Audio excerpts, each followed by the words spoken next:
નમસ્કાર દર્શક મિત્રો, અભિપ્રાય ન્યૂઝમાં તમારું સ્વાગત છે। શહેરના કાલાઘોડા વિસ્તારમાં આજે જીઆરટીએસ બસ અને કાર વચ્ચે થયેલા અકસ્માતને કારણે થોડા સમય માટે ટ્રાફિક અવરોધ સર્જાયો, જેના કારણે સામાન્ય લોકો સાથે એક એમ્બ્યુલન્સ પણ ટ્રાફિકમાં ફસાઈ હતી।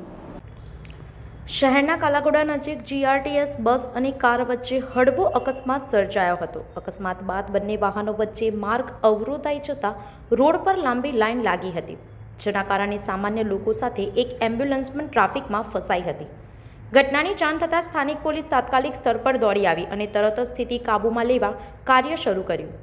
સુરક્ષા વ્યવસ્થા તરીકે પોલીસ દ્વારા જીએસઆરટીસી બસમાં બેઠેલા તમામ મુસાફરોને નીચે ઉતારવામાં આવ્યા। ત્યારબાદ બંને વાહનોને સાઈડમાં હટાવી ટ્રાફિક ધીમે ધીમે સામાન્ય બનાવાયો હતો। સંવાદદાતા સાથે અભિપ્રાય ન્યૂઝ, વડોદરા। આવા જ વધુ સમાચારો જોવા માટે સબસ્ક્રાઇબ કરો અમારી યુટ્યુબ ચેનલને અને જોડાયેલા રહો ફેસબુક, ઇન્સ્ટાગ્રામ અને ટ્વિટર પર।